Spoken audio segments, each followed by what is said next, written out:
What is art? For most of you, art is just paintings, drawings, and sculptures. And you are right. But when they're all done, this is what I, Christian Ramirez, I'm going to answer in this speech. And the evolution that it takes through time. I won't be talking about all the evolutions that it takes, unfortunately, but I will be talking about three specific eras.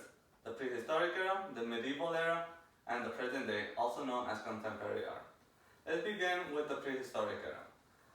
The origins of art can be traced all the way back to the prehistoric era, between 40,000 and 4000 BC, before writing records were kept. The earliest artifacts can be traced all the way to the Paleolithic era or the Old Stone Age, in the form of rock carvings, engravings, pictorial imagery, sculptures, and stone arrangements.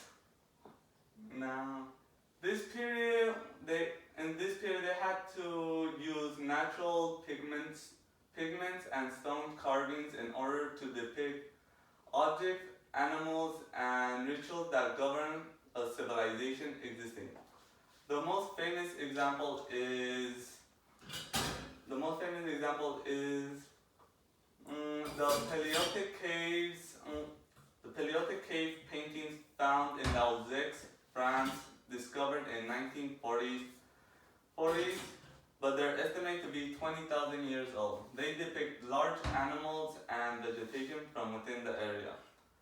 The Middle Age, between 500 and 1400, also known as the Dark Age, marks the beginning of economical and cultural denotation, following the fall of the Roman Empire 476 AD.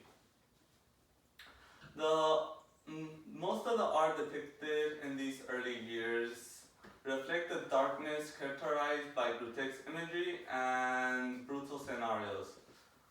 The art was mostly centered around the church, but after the first millennium, more philosophical and elaborate churches emerged. Windows and silhouettes were adorned with biblical subjects and scenes of classical mythology. This period was also responsible for the emergence of illustrated manuscript and Gothic architecture style. Definite examples of this are the catacombs in Rome, Hagia Sophia from Istanbul, Lindisfarne Gospel, and the best known example of an illustrated manuscript, and Norzi Dame, a neutral Catholic cathedral and prominent example of Gothic architecture style. Finally, in 1970s marks the beginning of contemporary art, which extends through the present day. This period was dominated by a variation of schools and smaller movements that emerged. Some of these movements consist of postmodernism. In reaction against modernism, artists created work that depicts skepticism, irony, and philosophical critics. Feminist art. This movement arose in an attempt to transform stereotypes and break the model of male domains art history.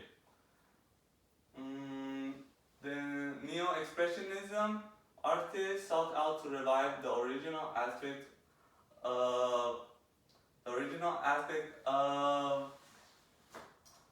expressionism and created highly textual, expressive, large work. In street art, artists created graffiti-like art in surfaces in public places like street walks, buildings, and overpasses. The pictorial generalization. Artists were inspired by illustrated manuscript. They were inspired by conceptual and pop art expressionism.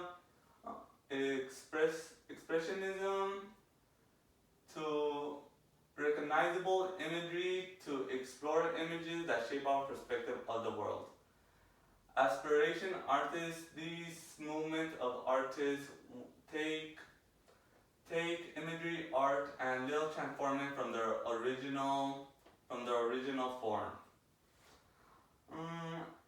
Digital young British artist YBA. These London artist group, this group of London artists were notarized by their willingness to surprise their audience with their imagery, their willingness to push beyond decency, and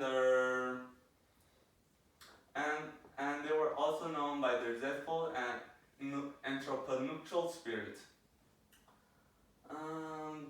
Digital art. In the advent of the camera lens, artists practice infuse art and technology in the creations of computers, audio, visual software, sound, and